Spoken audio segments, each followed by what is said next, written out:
नमस्कार, हमारे digital platform में आपका स्वागत है।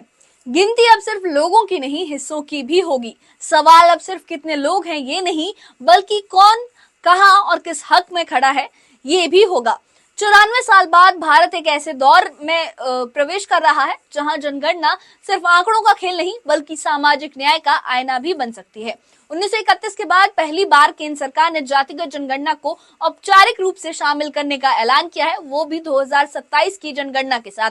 यानी अब समाज की वास्तविक जातीय संरचना, उसकी आर्थिक सामाजिक जरूरतें और सरकारी योजनाओं का लाभ किसे कितना मिला, ये सब दस्तावेजी तौर पर सामने आएगा। ये एक ऐतिहासिक फैसला जरूर है, लेकिन इसके साथ ही सवालों का एक सैलाब भी उमड़ पड़ा है। क्या इससे ओबीसी आरक्षण को मजबूती मिलेगी? क्या वंचित तबकों को बेहतर योजनाएं मिलेंगी? या फिर क्या ये सब भी एक चुनावी एजेंडे का हिस्सा बनकर रह जाएगा? विपक्ष सरकार पर देरी और दोहरे इरादों के आरोप लगा रही है, तो सरकार इसे समावेशी विकास की बुनियाद बता रही है। आज की इस खास रिपोर्ट में हम बात करेंगे कि इस जातिगत जनगणना की पूरी प्रक्रिया क्या होगी, क्यों ये इतनी देर से हो रही है और कैसे इससे जुड़े आंकड़े भारत के सामाजिक भविष्य की दिशा तय कर सकते हैं। देखिए ये खास रिपोर्ट।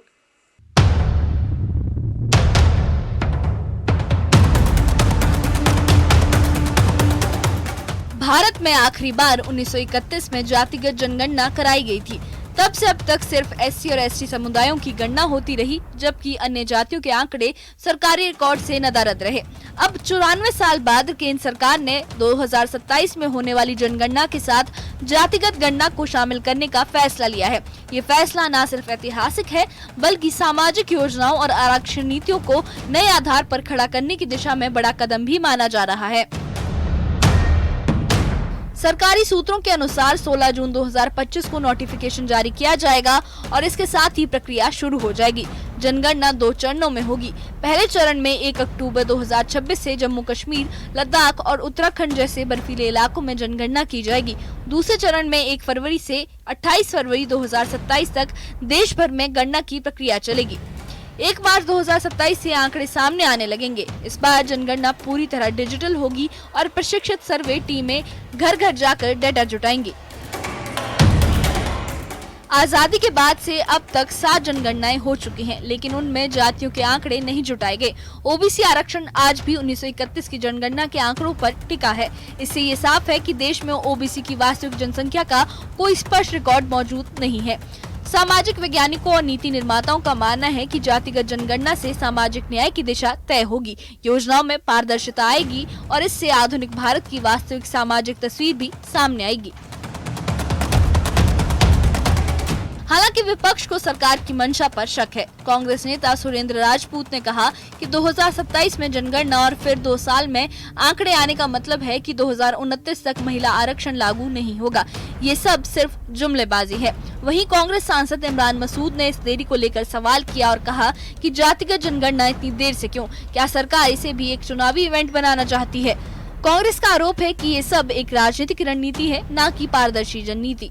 2027 में जनगणना होगी, 2 साल में जनगणना के आंकड़े आएंगे। इसका मतलब 2029 में भी महिला आरक्षण नहीं लागू हो पाएगा। मार्च 27 से शुरू कर रहे हैं, 2 साल अभी हैं, तो ये अपने चुनाव के एक इवेंट बनाना चाहते हैं कि चुनाव के अंदर इवेंट की तरह इस्तेमाल करेंगे। जिस मकसद के लिए जनगणना होनी है उस मकसद को हासिल होना चाहिए। जनगणना जल्दी से जल्द हो और उसका प्रारूप क्या होगा ये तय हो जाए। इस मुद्दे पर आरजेडी सांसद मनोज झा ने और भी तीखा हमला बोला। उन्होंने कहा कि जनगणना 2027 तक क्यों जा रही है?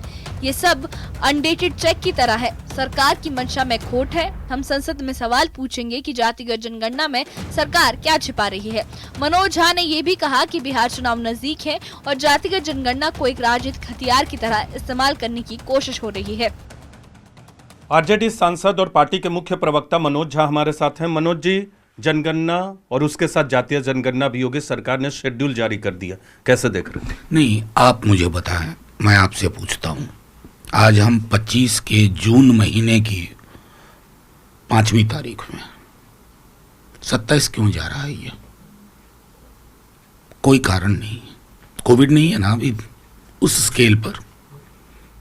इसका मतलब मंशा आपकी स्पष्ट नहीं है, क्योंकि इस बार की जनगणना का एक बास्केट में बहुत सारी चीज़ें हैं। उसमें विमेन रिजर्वेशन है, कास्ट सेंसस है, डिलिमिटेशन है, आप सब चीज़ को परमानेंट, मतलब वो जो गांधी कहते थे ना, वो पोस्ट डेटेड चेक, ये अभी भी अनडेटेड चेक सारी चीज़ों के लिए। इनकी मंशा में मुझे कहने में कोई संकोच नहीं, खोट दिख रहा है, क्योंकि जातिगत जनगणना से बहुत सारे सवाल भी निकलेंगे। पहले तो हम इनसे सदन में जानना चाहेंगे कि क्या क्या इनपुट जातिगत जनगणना में आप डालने को कह रहे हैं, ताकि आउटपुट उसी पे निर्भर करेगा। क्योंकि जातिगत जनगणना स्टैंड अलोन एक्सरसाइज नहीं है, उसके आधार पर आपको समानुपातिक प्रतिनिधित्व बढ़ाना होगा, निजी क्षेत्र के आरक्षण की बात होगी, उससे पूर्व आरक्षण के दायरे को बढ़ाना होगा। इन तमाम चीज़ों के लिए जो एक ब्लूप्रिंट चाहिए, उस पर तो अभी तक आपने कुछ खुल के बोला ही नहीं है।